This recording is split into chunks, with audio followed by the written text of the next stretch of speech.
الحمد لله وكفى وسلام على عباده الذين اصطفى أما بعد فأعوذ بالله من الشيطان الرجيم بسم الله الرحمن الرحيم وما خلقت الجن والإنس إلا ليعبدون وقال تعالى من عمل صالحا من ذكر أو أنثى وهو مؤمن فلنحيينه حياة طيبة ولنجزينهم أجرهم بأحسن ما كانوا يعملون صدق الله مولانا العظيم وقال رسول الله صلى الله تعالى عليه وسلم يا ابن عمر كن في الدنيا كأنك غريب أو عابر سبيل وعد نفسك من أهل القبور وقال رسول الله صلى الله تعالى عليه وسلم يا فاطمة أنقذي نفسك من النار فإني لا أغني عنك من الله شيئا وقال رسول الله صلى الله تعالى عليه وسلم الموت جسر يوصل الحبيب إلى الحبيب أو كما قال رسول الله صلى الله تعالى عليه وسلم মুআজ্জাজ হাজিরিন, আমি আল্লাহ পাক রব্বুল আলামিনের পবিত্র কালামের অংশ বিশেষ তেলাওয়াত করলাম এবং হযরত রাসূল করিম সাল্লাল্লাহু আলাইহি ওয়াসাল্লামের কয়েকখানা হাদিস শরীফ পাঠ করলাম। আল্লাহ পাক কোরআন শরীফ এবং হাদিস শরীফের পরিপূর্ণ হেদায়েত আমাদের সকলকে দান করেন। আমিন। আমাদের সকলকে দ্বীনের সহি বুঝ দান করেন। এই দুনিয়া অস্থায়ী, আমরা কিছুদিনের জন্য এখানে আসছি। আল্লাহ পাক যাকে যখন ডাক দিবেন সেই সময়ে এই পৃথিবী ছেড়ে চলে যাওয়া লাগবে। এই চির সত্য কথা মনে প্রাণে স্মরণ রাখার, বিশ্বাস করার আল্লাহ আমাদের সকলকে তৌফিক দান করেন। আমিন। আশাবাস সাগীরা ওয়া আফনাল কাবীর কাররুল গাদাতি ওয়া মাররুল আশি। এই পৃথিবীতে যেহেতু সূর্যের উদয় আছে, অস্ত আছে, এই উদয় অস্তের একটা প্রভাব মানুষের জীবনে আছে। জান্নাতে সূর্যের উদয় নাই, অস্তও নাই, যার জন্য জান্নাতের মধ্যে মানুষের দেহের উপর এরকম কোনো প্রভাবও থাকবে না। আল্লাহ পাকের এক নিজাম, কিছুদিনের জন্য এই পৃথিবীতে মানুষকে তিনি প্রেরণ করেন, আবার তিনি তার মতন করে কোথায় সমস্যা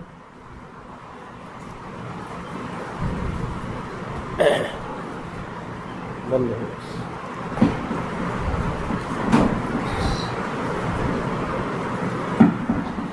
আল্লাহ পাক যখন যাকে চান তাকে আবার এই পৃথিবীর থেকে তিনি তুলে নিয়ে নেন। হযরতে আব্দুল্লাহ ইবনে আব্বাস রাদিয়াল্লাহু আনহুমা ইরশাদ করেন, আমার পিতা হযরতে আব্বাস রাদিয়াল্লাহু তাআলা আনহু এর মৃত্যু হলে আমাকে অনেকে অনেক ধরনের সান্ত্বনা দিচ্ছিলেন, কিন্তু গ্রাম থেকে আসা একজন সাহাবী তিনি আমাকে এসে বললেন, আব্দুল্লাহ, তোমার পিতা আব্বাসের ইন্তেকাল হলো, আমি তোমাকে বলি শোনো, এতদিন তিনি তোমাদের কাছে ছিলেন, এখন তিনি আল্লাহ পাকের নিকট গেলেন, তাহলে বলো তো ওনার জন্য কি লোকসান হলো না লাভ হলো? ভালো কথা। তো তোমার বিষয়টা শুনো। তোমার অভিভাবক এতদিন তোমার আব্বা ছিলেন, তোমার পিতাকে, তোমার বাবাকে এই দুনিয়া থেকে উঠাই নিয়ে আল্লাহ পাক নিজে তোমার অভিভাবক হয়ে গেলেন। এটা কি তোমার জন্য ভালো না? তাহলে তোমার বাবার মৃত্যু তার জন্য ভালো, তোমার জন্য।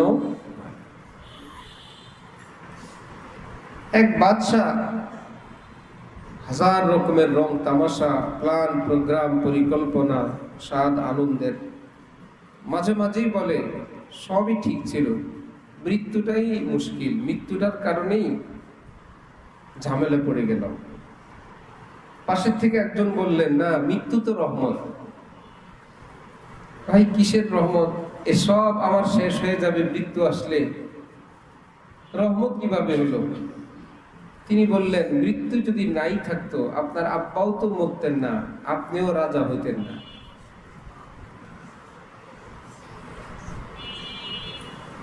ঠিক না?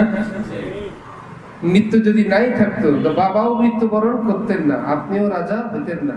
তাহলে মৃত্যু থাকার কারণে আপনার জন্য কি রহমত হলো না? সবাই কামনা করে আমার বাবা বেঁচে থাকুক, আমার মা বেঁচে থাকুক। দোয়া যদি কবুল হয়েই গেল, মরে না।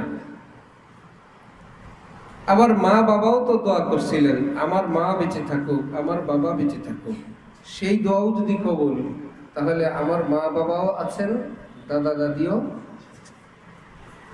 দাদিও দোয়া করছিলেন আমার মা বাবা বেঁচে থাকুক, সেই দোয়াও কবুল। মা বাবাও আছেন, দাদা দাদিও আছেন, বড় মা বড় আব্বা তারাও আছেন। তাহলে মুরব্বী কয় জনা হইল? বাবা, দাদা, বড় আব্বা, 3 গ্রুপ, 3 দুগুণে 6 জন মুরব্বী এক ঘরে আছে। কেউ যদি জানতে পারে ওই ঘরে 3 জন মুরব্বী নারী, 3 জন পুরুষ আছেন, বয়স 70, 90, 110, মেয়ের পক্ষ আত্মীয়তা করতে চাইবে না। না ভাই, ওই ঘরে মেয়ে দিলে মেয়ে শুনলেও যাবে না। আর যদি আরো পিছন থেকে থাকে, 10 জোড়া করে থাকে, সবার দোয়া কবুল। ওই ঘরে অন্য মেয়ে তো আসবে না, ওই ঘরের বাচ্চারাও থাকবে না।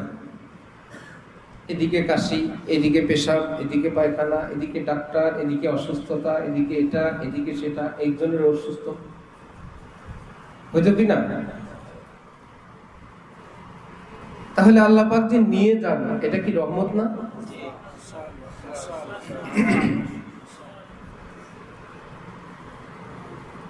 আল হারজু মাদফু', শরীয়তের একটা নিয়ম। যেই কাজের ধারা ঠিক রাখলে এই কাজটা একটা ভয়ঙ্কর কষ্টের কারণ হবে, এটাকে শরীয়ত শুরু থেকেই নিষেধ করে দেন, এটার শেষ ভালো না। নবীজি একটা উঁচু জায়গায় বসে দাঁড়িয়ে খুতবা দিতেন। হযরত আবু বকর সিদ্দিক যখন আসলেন, তিনি বললেন, নবীজি যেখানে খুতবা দিতেন আমি সেখানে দাঁড়াবো অসম্ভব, আরেকটা তাক বানাও নিচে। তিনি দ্বিতীয় তাকে খুতবা দিতেন। ওনার পরে যখন হযরত ওমর ক্ষমতায় আসলেন,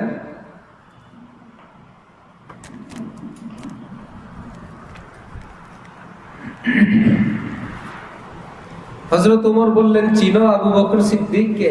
ইদহুমা ফিল গার। কোরআন শরীফে নবী এবং আবু বকর দুইজনকে একত্রে নিয়ে আল্লাহ পাক আয়াত নাযিল করেছেন। এক শব্দে দুইজনের নাম আছে।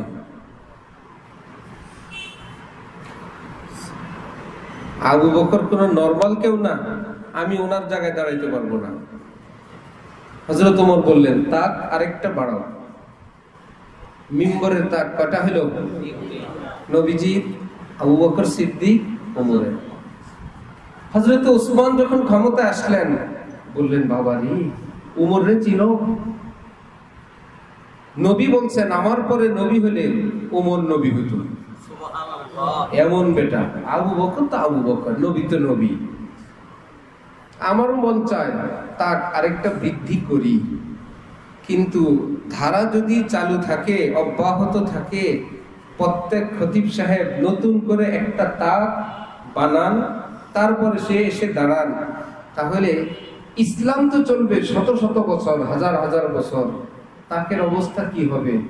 মুসল্লিরা তো খতিব সাহেব খুঁজে পাবে না, হয়তো গর্ত করে মাটির নিচে পাঠাইতে হবে,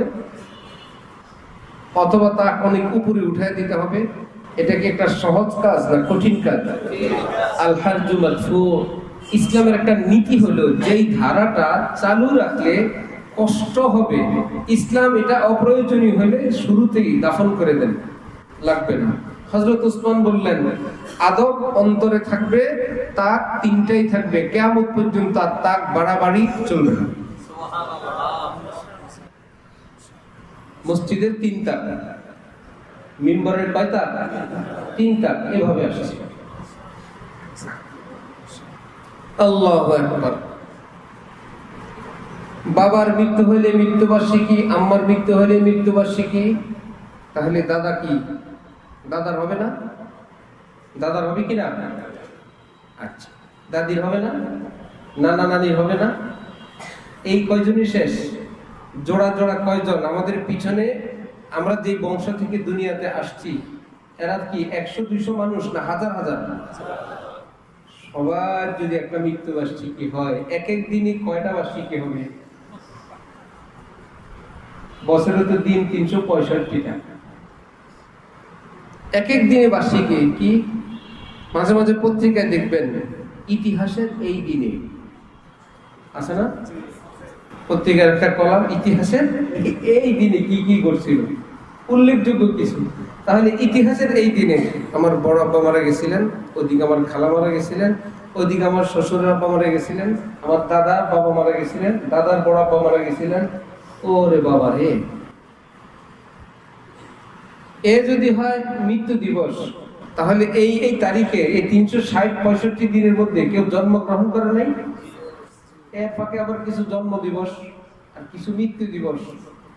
আর আলাদা চাকরি বাকরি করা লাগবে না, খালি দিবস পালন করলেই চলবে। মজার খবর হলো, গতকাল পত্রিকায় দেখলাম, গতকাল একটা দিবস ছিল, মাইক একটু বাড়াও পারলে। গতকাল যে দিবসটা ছিল বিশ্ব বাঁশ দিবস। আমি ভাবছি এটা মজার কিছু, পরে দেখলাম পত্রিকা পড়ছি 18ই সেপ্টেম্বর আন্তর্জাতিক কি দিবস? বাঁশ। বাঁশ যেটা বাঁশ, ঝাড়ের বাঁশ। পরে পত্রিকাওয়ালা লিখছে যে বাঁশ এটা গালি হিসেবে ব্যবহার হইলেও বাঁশের প্রয়োজন মানব জীবনে অনেক অনেক কিছু তৈরি করে। এই হয়েছে থাইল্যান্ড এটাকে এত সালে ঘোষণা দিছে, সুতরাং বিশ্ব বাঁশ দিবস। আবার বেশ কিছুদিন আগে দেখলাম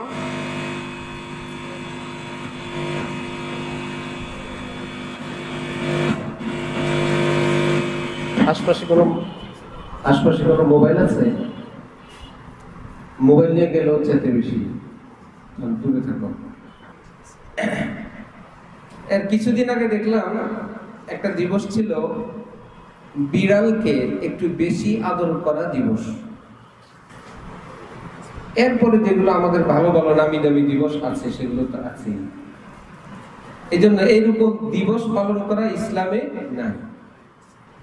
দেশে যদি পালন করে এতে কোনো ক্ষতি নাই, এটা কোনো তারা ইসলাম বলে পালন করে না। বুঝে আসছে?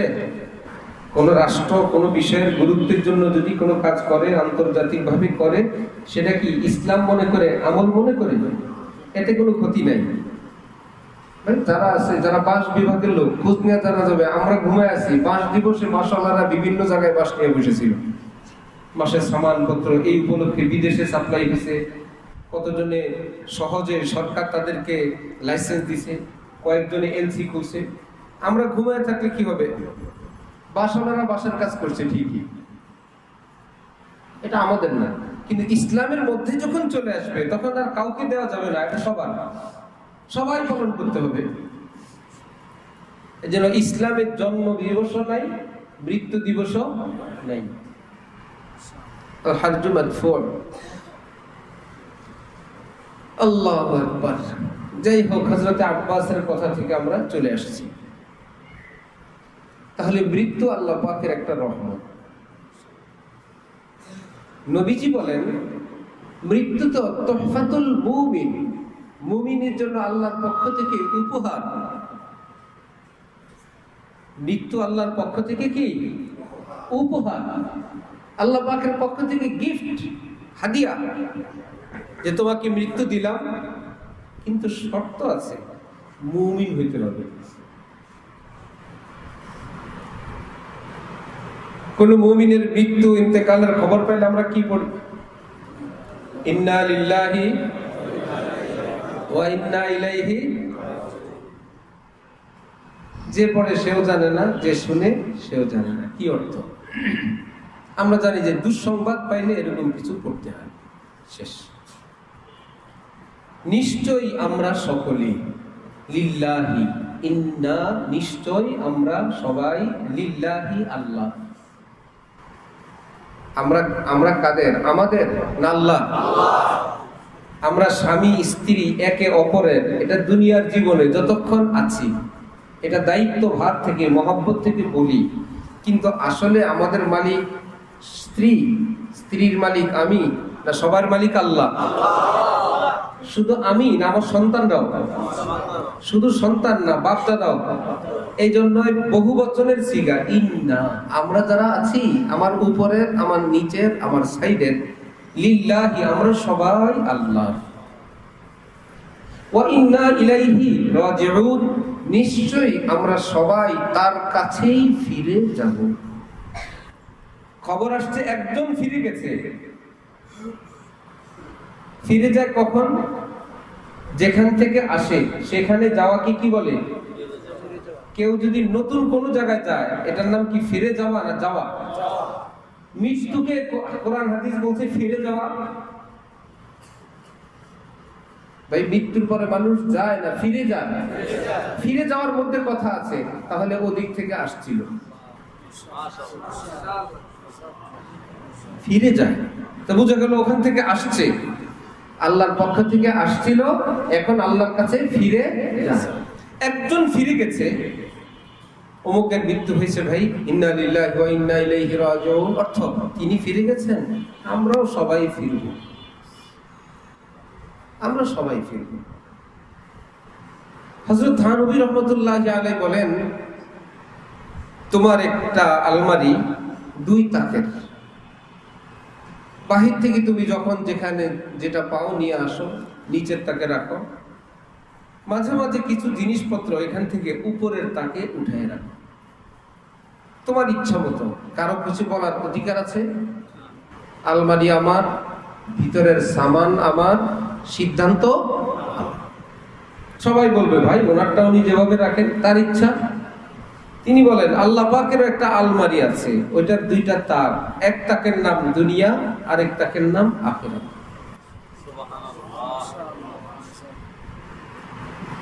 আমরা এখন এই নিচের তাকে আছি, এখান থেকে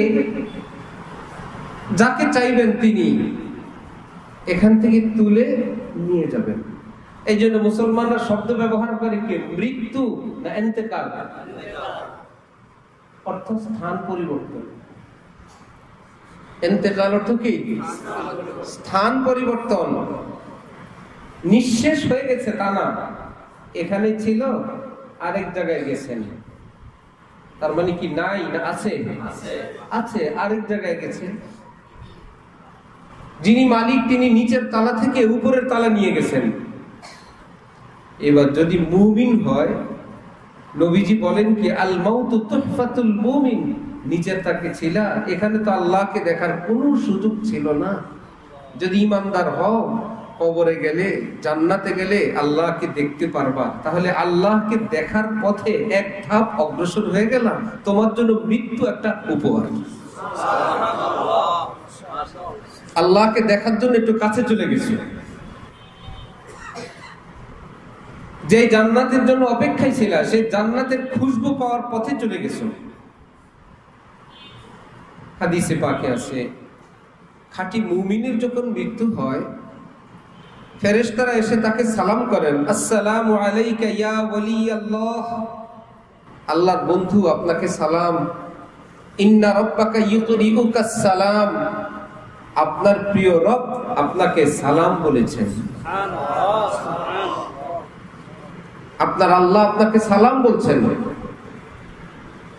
নাহনু আউলিয়াউকুম ফিল হায়াতিদ দুনিয়া ওয়া ফিল আখিরাহ, আমরা এই যে ফেরেশতা আমরা আমাদেরকে দেখছেন, আপনার সঙ্গে জীবনে আছি, মরণে আছি, কবরে আছি, শেষ দিন পর্যন্ত আমরা আল্লাহর পক্ষ থেকে আমরা আপনার সাথী হিসাবে থাকবো ইনশাআল্লাহ। কেমন মৃত্যু তার! তাহলে এই ব্যক্তির মৃত্যুটা কি আযাব গজব না রহমত? তাকায় সে বেচারা, যতদূর চোখ যায় দেখে শুধু হুজুর আর হুজুর, ফেরেশতা আর ফেরেশতা।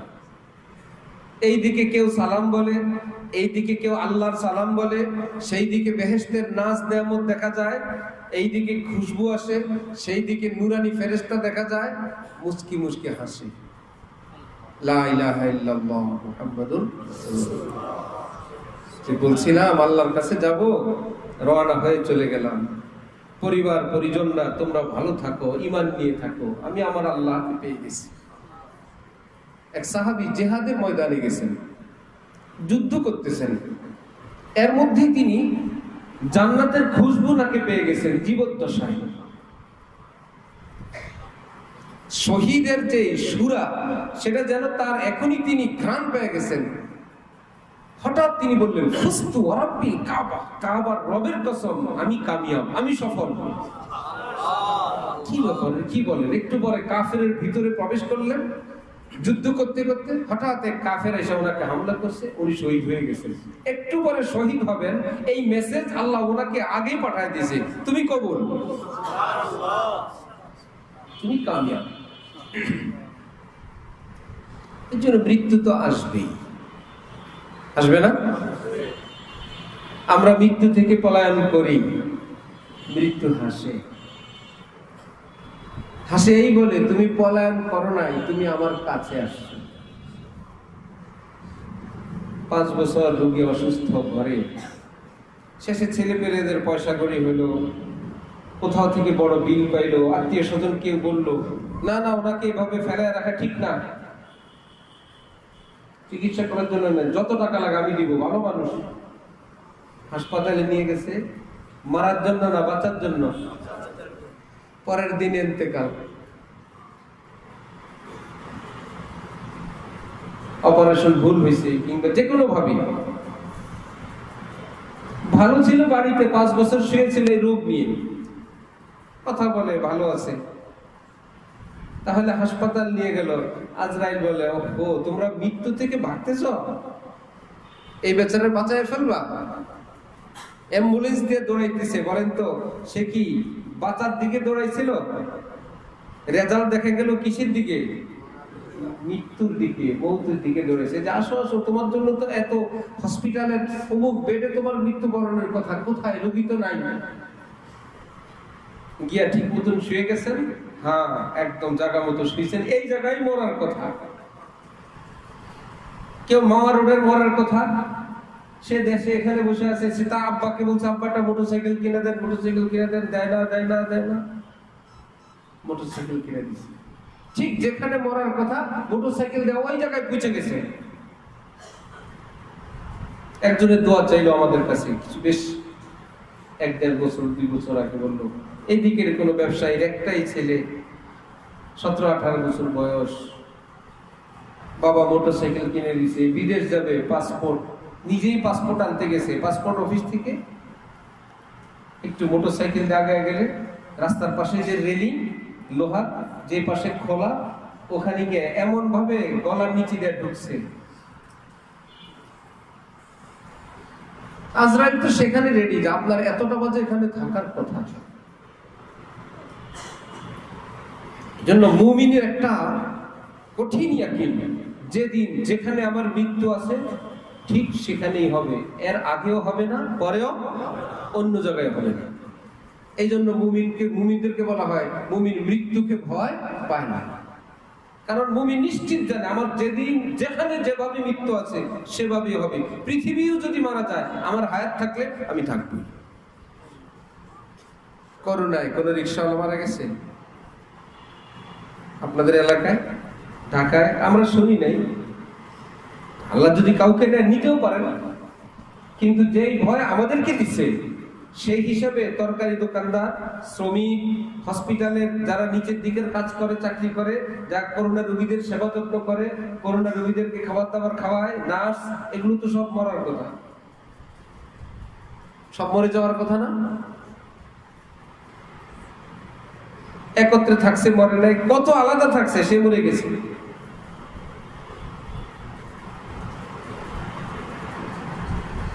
যারা দাফন করলো, গোসল করাইলো, কেউ বললো না।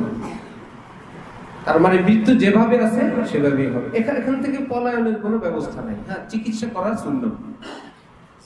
চিকিৎসা করা কি ভাই? আল্লাহ পাক যতক্ষণ হায়াতে রাখেন সুস্থ থাকি। মৃত্যু ঠেকানোর জন্য চিকিৎসা না। চিকিৎসাকে মৃত্যু ঠেকানোর জন্য না সুস্থ হওয়ার জন্য? সুস্থ হওয়ার জন্য। খুব মনে রাখবেন, মৃত্যু ঠেকানোর কোন চিকিৎসা এই পৃথিবীতে নাই। আসবে শুধু হুজুরদের আসবে, যারা মসজিদে আসে, বয়ানে আসে, খানকায় যায়, তাবলীগে যায়, এদের মৃত্যু না সবার? কুল্লু নাফসিন যায়িকাতুল মাউত। নফস, প্রাণ যার আছে, মৃত্যু তার আছে। সকলের মৃত্যু আছে। তাহলে আমাদের মৃত্যুর পর আমাদের ইয়াকিন, ইন্তেকাল করি আমরা কবরে যাই, আমরা আরেকটা জগতে যাই। হযরত ফাতেমাকে বলেন নবীজি, ইয়া ফাতেমা আনকিযি নাফসাকি মিনান নার, আমল করে নিজেকে জাহান্নাম থেকে বাঁচাও, জান্নাতি আমল করো। আল্লাহ যদি তোমার ব্যাপারে কোনো কঠিন সিদ্ধান্ত গ্রহণ করেন, আমি সাইয়্যিদুল মুরসালিন, কিন্তু আমি কোনো ভিন্ন সিদ্ধান্ত দিতে পারবো না।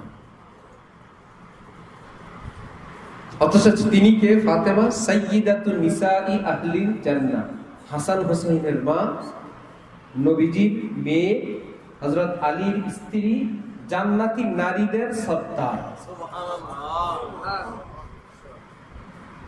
ফাতেমা, আনকিযি নাফসাকি মিনান নার, জাহান্নাম থেকে বাঁচান ফিকির তোমারটা তুমি করো, বাবার উপর ভরসা করে পড়ে থেকো না। ফাইন্নী লা উগনি আনকি মিনাল্লাহি শাইআ, আমি আল্লাহর কোন সিদ্ধান্তের বিপরীত আমি কিচ্ছু করতে পারবো না।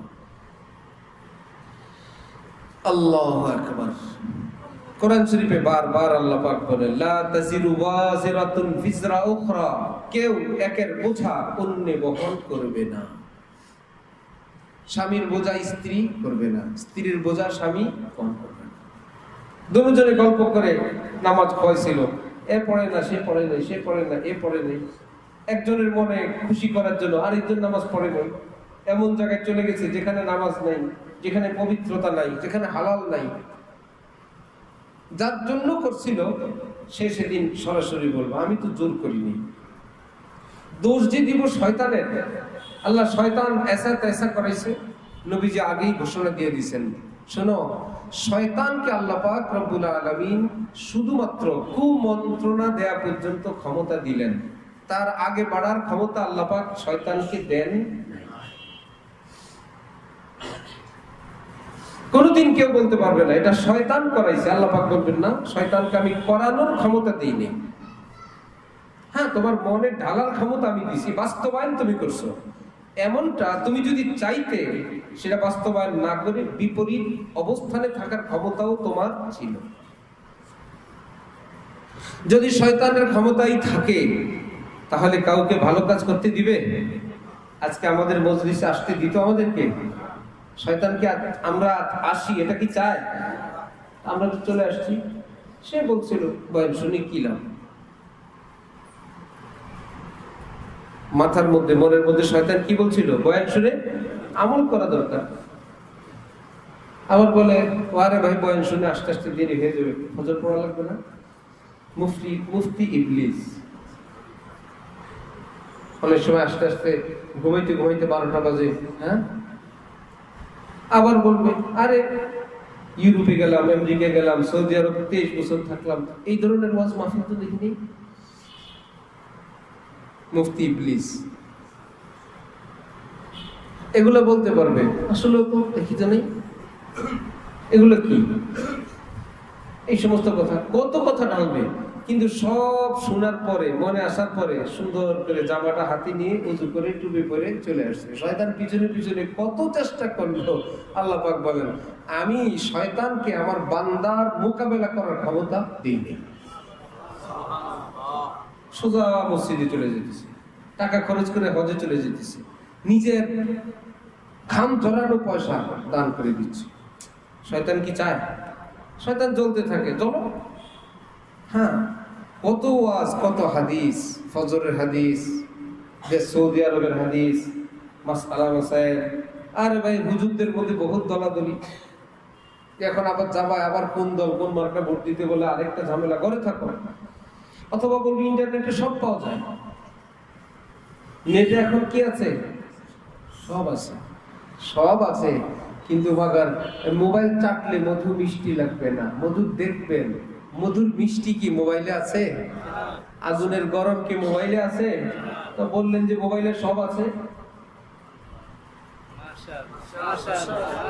সব নাই। একদম মধু দেখা যায়, দেখি খান, দেখি মধুটা, যেটা অর্ডার দিলে আসবে বাস্তব, এটাই সেই বাস্তব। আমাদেরটা কি পিকচার না বাস্তব? সুতরাং মোবাইলে সব আছে, মিথ্যা কথা।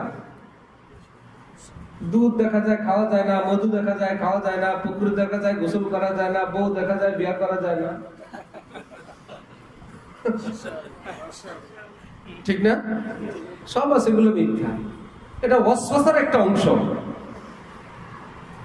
ওয়াসওয়াসার একটা অংশ, সব নাই। শয়তান বলবে মোবাইলে সব আছে, এই বেটাও বলে হ্যাঁ মোবাইলে সব আছে, বুখারী শরীফ আছে, হ্যাঁ বুখারী শরীফ আছে, তিরমিজি ওয়াজ আছে, ওয়াজ টেবিলের ওয়াজ সব আছে। যে সেখানে পড়ে যাবে, আচ্ছা বলবে তাহলে তো জামাতে নামাজ পড়ার জন্য মসজিদে যাওয়ার দরকার নেই, এটা মোবাইল স্টার্ট দিয়ে পিছি পিছি পড়লাম। বিয়ে করার জন্য হুজুর দরকার নেই, হুজুর কিভাবে ইউটিউবে বিয়ে পড়ায়, একটা স্টার্ট দিলাম, আমরা টোনাটুনি দুইজন বললাম কবুল কবুল, হবে? সবই যদি পাওয়া যায়, কিভাবে বিয়ে পড়ায়, একজন হুজুরের বিয়ে পড়ানোর ভিডিও চালু করলাম আর দুইজন টোনাটুনি বললাম যে আসমান জমিন গাছপালা তরুলতাকে সাক্ষী রেখে, তো সবার সঙ্গে ফেরেশতাদের, তাদেরকে সাক্ষী রেখে ইউটিউবে যারা আছে তাদের সম্মুখে সশরীর সজ্ঞানে সুস্থ মস্তিষ্কে অন্যের বিনা প্ররোচনায় আমি কবুল করি না, হবে? কাজ হবে না। সব নাই, সব থাকলে মাদ্রাসাও লাগবে না, মসজিদও লাগবে না, হুজুরও লাগবে না, আজানও লাগবে না, আমলও লাগবে না। সেটা একটা জরুরি জিনিস, যারা কাজে লাগাইতে পারে লাগাবে, আর বাকিরা এটা দিয়ে ধ্বংস হয়ে যাবে। কাজে লাগানোর অনেক জিনিস আছে, লাগাবে যারা পারবে। এক বেচারা আমার কাছে ফোনে জিজ্ঞাসা করছে, হুজুর মোবাইলের গুনাহ ছাড়তে পারি না, কি করব? এই প্রশ্নটা কি একজনের না অনেকের? আমি তাকে বললাম, ভাই এটা কোনো প্রশ্ন? আপনি একটা জায়গায় যাবেন, হাটে যাবেন, বাজারে যাবেন, দুইটা পথ, এক পথে গেলেই কোপ মারে, যা থাকে পকেটে সব ছিনাই নিয়ে যায়, বোম মারে, মাঝে মাঝেই মারে, প্রায় দিনই মারে, গেলেই থাপ্পড়, পরের দিন আবার গেছে আবার থাপ্পড় খায়, পরের দিন গেছে চুরি খায়, তার প্রথম ওই পথে যায়। অথচ ওই হাটে যাওয়ার, বাজারে যাওয়ার নিরাপদ একটা রাস্তা আছে। এই ব্যক্তি কোনোদিন জিজ্ঞাসা করবে, ভাই কি করব, দুইটা রাস্তা, এই রাস্তাটাতে গেলেই মাইর খাই, কি করব? এটা তার মাথার সাথে সাথে আসবে, এটা অনিরাপদ রাস্তা, এটা বাদ, আমি নিরাপদ রাস্তায় যাব। এইটুকুন পড়ার জন্য বুখারী শরীফ পড়া লাগবে? মেট্রিক পাস করা লাগবে? ওয়াজ শোনা লাগবে না? নিজেই পারবে, নিজেই পারবে, কোনো পড়ালেখা করা লাগবে না। আর এই পথে 3 দিন মার খেয়েছি, থাপ্পড় খেয়েছি, যা ছিল সব নিয়ে গেছি। 2500 এলাকা মাহফিলে গেলে আগে আশপাশ থেকে কাশপুর এলাকায় বা 2500 এরা মাহফিলে আসে দূর দূর থেকে, তো যান যান জলদি যান, আমি বলি যান রাস্তাঘাট ভালো না, জি হুজুর অসুবিধা নেই, টাকা টুকু আনি নেই, আর মোবাইল টাচ মোবাইলটা রেখে এসেছি। কি ব্যাপার? প্রায় দিনের ঘটনা। ফিরে যাওয়ার সময় যা থাকবে সব নিয়ে যাবে, প্রায় দিনের ঘটনা।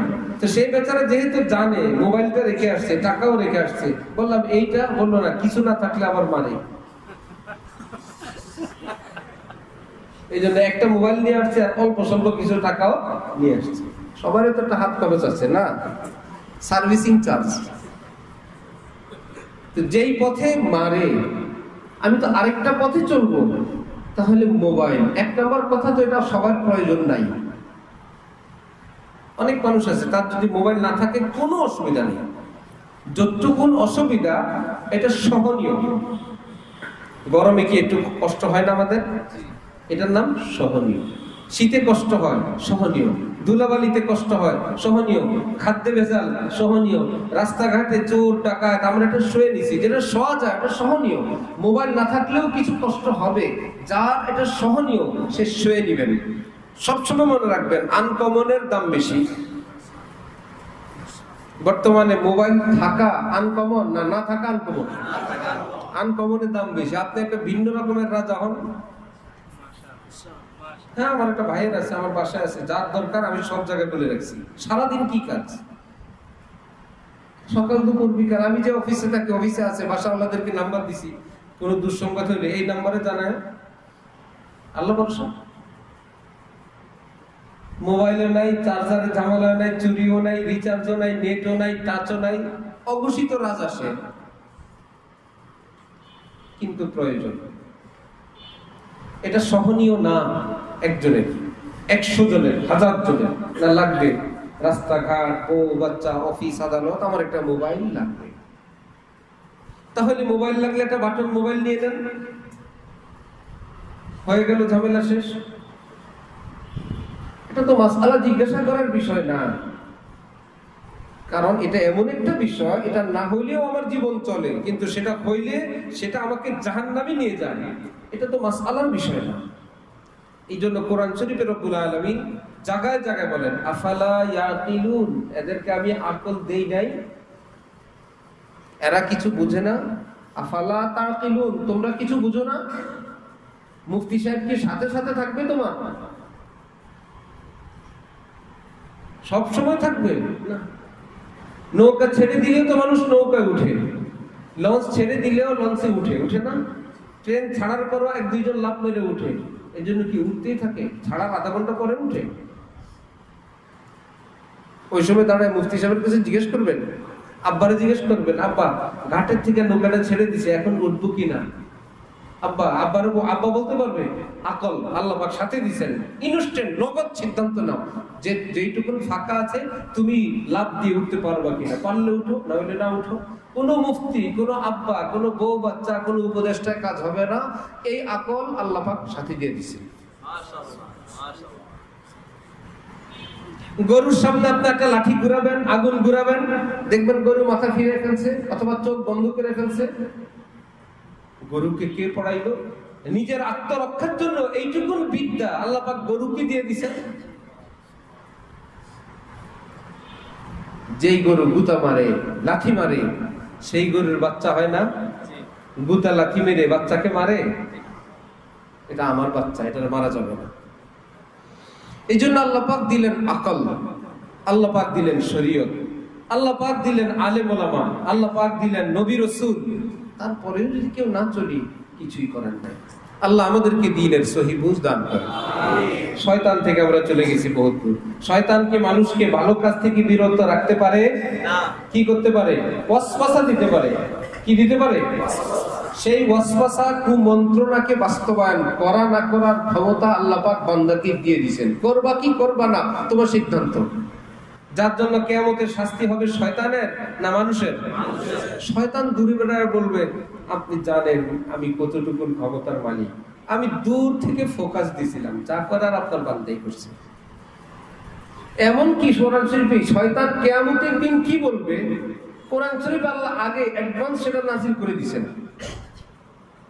আমরা যে আজকে শয়তানের কাঁধে দিয়া বাঁচার জন্য প্রস্তুত, সেই দিন শয়তান কি বলবে?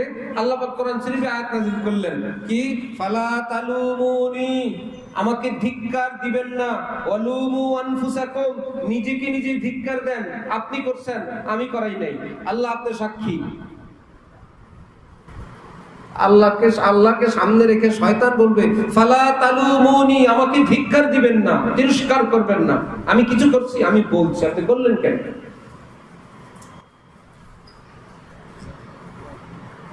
আমার এক মামাতো ভাই ছিল টিটু, তো তার আরেক ছোট ভাই সারাদিন সাথে থাকে। এখন সময় মতন ঘরে আসে নাই, ধরছে তাকে, এই কেন আসো নাই? টিটু ভাইয়ের সাথে ছিলাম। এটা কেন করলি? টিটু ভাই বলছে।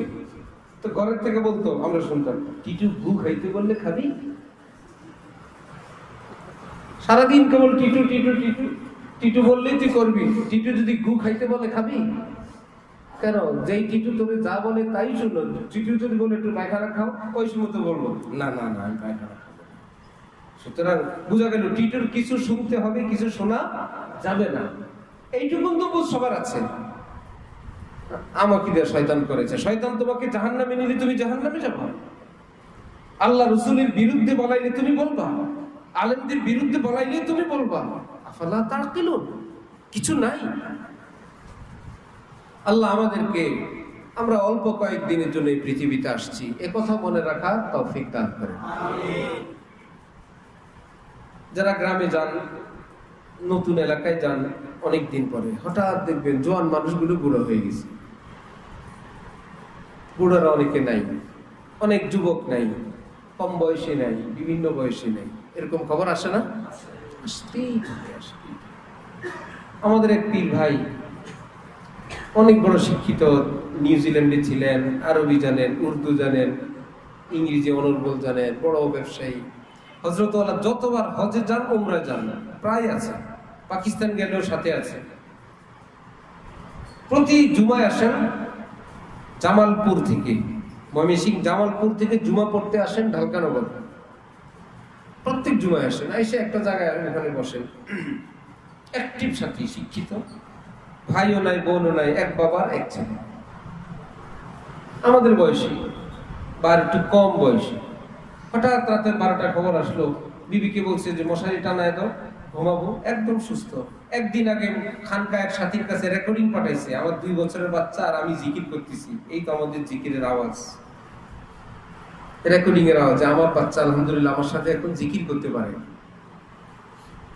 ছেলে, ছোট ছেলে 2 বছর, বড় মেয়ে 5 বছর।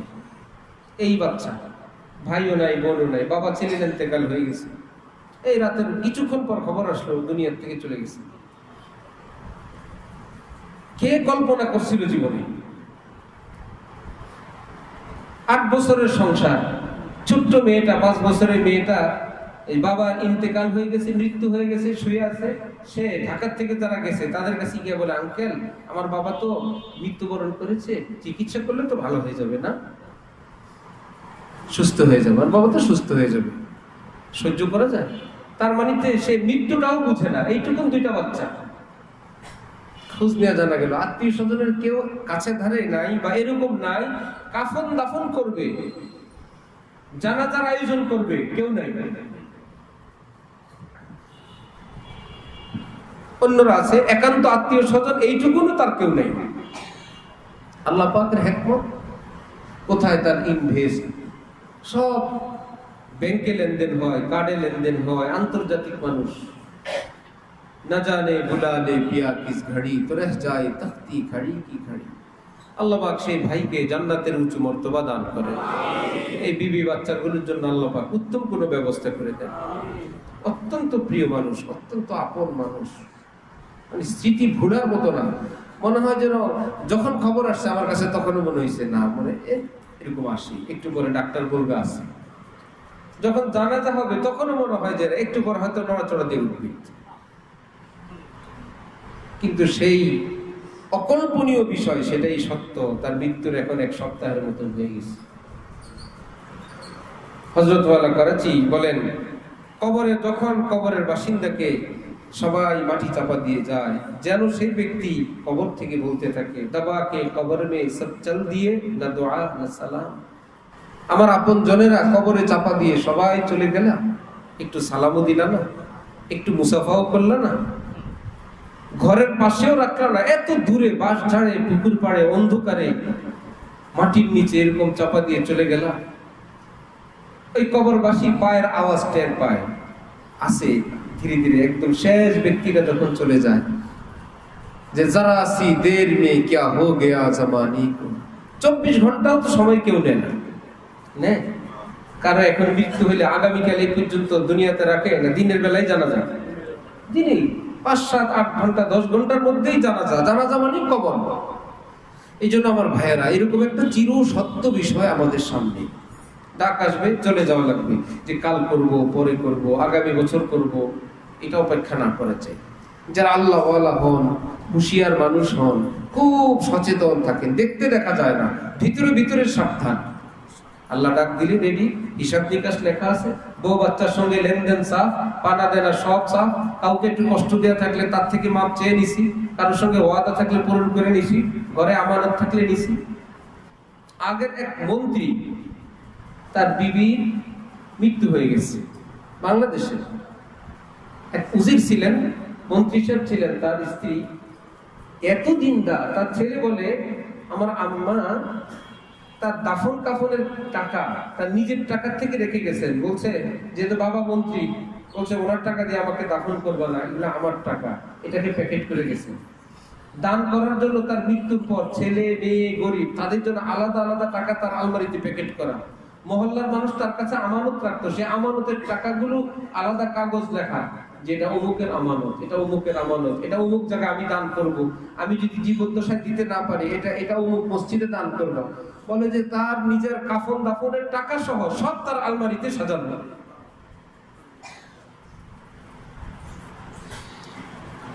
আমার ভাই, কে কোন জায়গায় জান্নাতি মানুষ কার ঘরে বসে আছে কারো জানা নেই, কারোর জানা নাই। অনেক মা বোনরা মাশাআল্লাহ এত আমল করেন, এত সুন্দর আখলাক নিয়ে থাকেন, যাদের ধারে কাছেও আমরা নাই, ধারে কাছেও আমরা নাই। এই জন্য আমাদের সামনে মৃত্যু, এটাকে মনে রাখলে দেখবেন উন্মাদনা, অস্থিরতা, দুনিয়ার প্রতি কি করে বেশি মাত্রায় লোভ ইত্যাদি ইত্যাদি অনেক কিছু কমে যাবে। যে ভাই আল্লাহ পাক ডাক দিলেই চলে যাব, কোন রকম থাকো, কোন রকম আছে। হযরত শাহ আব্দুল কুদ্দুস গঙ্গোহী রাহমাতুল্লাহ আলাইহি বড় অভাবী ছিলেন, স্ত্রী না খেয়ে কষ্ট করতে করতে এক পর্যায়ে বললেন, আপনি কারো থেকে একটু ধার কর্জ করে কিছু আনেন না, আমি তো আর সহ্য করতে পারি না, না খাওয়ার কষ্ট কত করা যায়। তিনি স্ত্রীকে বললেন কি, বিবি অল্প একটু সহ্য করো, ইনশাআল্লাহ আমরা জান্নাতিকে ইফতার করব। আর কত কয়দিন আর বাঁচে, আর অল্প একটু সবর করো, আর ইনশাআল্লাহ জান্নাতিকে ইফতার করব। আল্লাহ যদি কিছু পাঠাইলেন, না পাঠাইলে আমরা জান্নাতিকে খাবো ইনশাআল্লাহ। এজন্য আমরা সকলেই হালাল খাওয়ার চেষ্টা করব, কেমন ইনশাআল্লাহ। যারা ওজনে দেই একটু বেশি দিব, মাপে একটু বেশি দিব, ভাই সে খুশি থাক।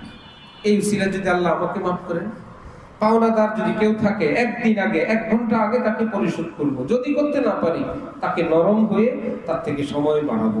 কোনোদিন তার সঙ্গে দুর্ব্যবহার করা ইসলামে নেই।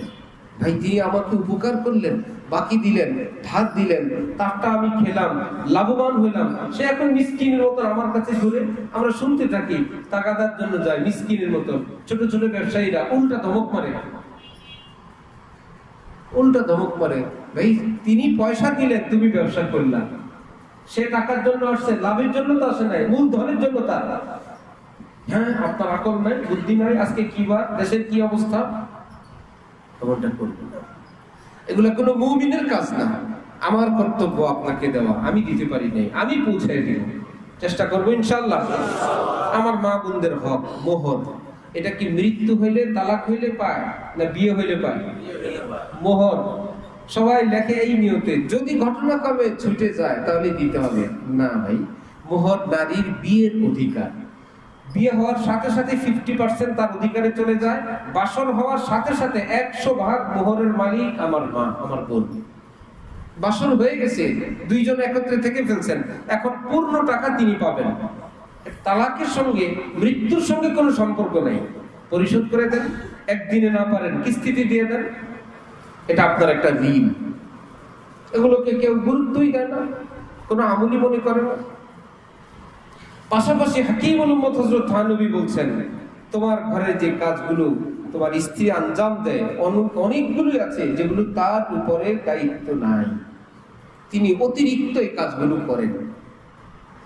এমনকি বাচ্চা হওয়ার পর যদি কোনো মেয়ে মানুষ বলে আমি দুধ খাওয়াবো না, ইসলামে ওই নারীকে এই অধিকারও দেওয়া আছে, আমি এই যন্ত্রণা, আমি ঘুম ভেঙে ভেঙে তোমার পোলার দুধ খাওয়াবো, আমি পারবো না, আমি পেটে নিছি, প্রসব করছি, ফিনিশ। কত অধিকার নারী, কিন্তু আমার মা বোনরা জীবনে কথা বলেন কোনোদিন সম্ভব তাদের জন্য? তারা বলবে মৃত্যু হইলেও সম্ভব না। ইসলাম দিছে আমরা যাতে আরো মহব্বত করে করি, যে যেমন ইসলাম বলছে হজ করো মদিনা, মা মদিনা যাও, কিচ্ছু না। কি মুশকিল, হাজী সাহেবরা মদিনা না গিয়ে আসে, বুঝছি আল্লাহ পাক কিচ্ছু না বলে পরীক্ষা দিছেন যে দেখি আমার নবীর যায় কিনা, আইন করলাম না। মা বোনদেরকে বলছে ঠিক আছে তুমি দুধ না খাইলেও কোনো অসুবিধা নেই, আল্লাহ পরীক্ষা দিয়েছেন। আবার ওদিক থেকে সন্তানের প্রতি মায়া দিয়ে বলছেন মানি আমার সন্তানকে আমি খাওয়াবো না, কেন খাওয়াবো? আল্লাহ বলবেন দায়িত্ব ছিল না, তারপরে যদি এই কাজগুলো করলো, ফেরেশতারা সবগুলো তার জান্নাতে যাওয়ার উসিলা হিসেবে বানায় রাখো। আশ্চর্য, রব্বুল আলামিন দায়িত্ব ছিল না তারপরেও করছে অতিরিক্ত কাজগুলো, এই সেবাগুলো, এই যত্নগুলো। এটা না করলে তো তার গুনাহ হইতো না। এরকম অসংখ্য কাজ করে আমার মা বাবা, স্ত্রী, শ্বশুর শাশুড়ি, তাদের খেদমত তারা করেন না? এমনকি ভাই বোনের খেদমত করেন না? ঘর, ফ্যামিলির, সংসারের অসংখ্য কাজ তারা করেন যেগুলো শরীয়তের দৃষ্টিতে তাদের উপর এগুলো বর্তায় না, তারপরেও তারা আঞ্জাম দেন সুখের আশায়, শান্তির আশায়, সুখময় দাম্পত্য জীবনের আশায়। কেউ বা সবটা করেন শুধু এইটুকুন চাই জীবনে, আমার স্বামী যাতে কোনো পর নারীর সঙ্গে কোনো যোগাযোগ সম্পর্ক না রাখে, আমার আর কিছু চাওয়া নেই। কেউ এইটুকুন রাখে, আমার স্বামী যদি নামাজ পড়ে বলে আমি কলিজা কেটে খাওয়াবো, শুধু যদি একটু নামাজ পড়ে, আল্লাহ আল্লাহ করে, একটু দাড়ি রাখে। এক নারী আমাদের পরিচিত, তার চোখের পানি তার মেয়ে বিয়ে দিবে, আত্মীয়তা আসে, যেহেতু স্বামী জেনারেল, আত্মীয়তা আসে জেনারেল, ইংরেজি পড়ুয়া। এখন মেয়ের মা বলে, কান্না করতে করতে বলে, এই দাড়িবিহীন লোকরা আমি রান্না করে খাওয়াবো, আল্লাহ এটা আমার দ্বারা সম্ভব না। বেনামাজি লোকরা আমি খাওয়াবো রান্না করে, আল্লাহ আপনি আমারে মাফ করেন, আমি পারবো না রান্না করে খাওয়াইতে। এত কষ্ট করে খাওয়াবো বেনামাজিকে, আমার জামাই। কিন্তু দেখেন একটা নারীর চাওয়া, আল্লাহ পাক তার দুই মেয়ের জন্য দুইজন আলেম জামাইয়ের ব্যবস্থা করে দিয়েছেন। স্বামী জেনারেল শিক্ষিত, তো স্বামীকে আদর করে, মহব্বত করে, এমন ভাবে যেন একটা ছোট্ট বাবুকে আদর করে। আমাদের মাহারাম মানে আমাদের পর্দা নাই এরকম নারী, আমার সঙ্গে যার পর্দা নাই, কি করে তার স্বামীকে আমাদের সামনে পিঠে হাত বুলায় আর নামাজটা আরেকটু আস্তে ধীরে করে, ঠিক আছে ইনশাল্লাহ, আরেকটু আস্তে না, আরেকটু ধীরে, আরেকটু ধীরে, মাথায় হাত বুলাইতেছে নিজের স্বামী। বলে এত দ্রুত নামাজ পড়ে? বলে আমি নামাজের বাইরে দেখছি কুল হুয়াল্লাহ দিয়েও শেষ করতে পারি না। স্বামী বেচারা স্ত্রীর আদরে মহব্বতে নামাজের গতি স্লো করে দিছে। আর বলেন যে আমার আত্মীয় স্বজন সবাই হুজুর, সবাই হুজুর, আপনি শার্ট প্যান্ট পরেন আমার কষ্ট হয়, আপনি পাঞ্জাবি পরলে আমার আত্মীয় স্বজন সবাই হুজুর, আপনারও হুজুর হুজুর লাগবে। এই বুঝাইতে বুঝাইতে স্বামী বেচারা পায়জামা পাঞ্জাবিওয়ালা, টুপিওয়ালা, দাড়িওয়ালা, নামাজওয়ালা, মেয়েগুলো পর্দাওয়ালা, জামাই এলেমওয়ালা, আল্লাহওয়ালা। তাহলে একজন নারী কি না পারে? সে মা বোনরা চান এইরকম, এই জন্য সে তাদের এই চাওয়াকে শ্রদ্ধা করবেন। এবং হাকিমুল উম্মত হযরত থানবী যেটা বলছেন, মাসে মাসে তাদেরকে কিছু হাদিয়া দেওয়ার জন্য, 500 হোক, 1000 হোক, এবং জীবনে কোনোদিন সেটার হিসাব না নেওয়া। যদি সুখী জীবন চান, যদি শান্তির জীবন চান, যে ভাই নেওয়া, এটা তোমার গিফট, এটা তোমার হাদিয়া।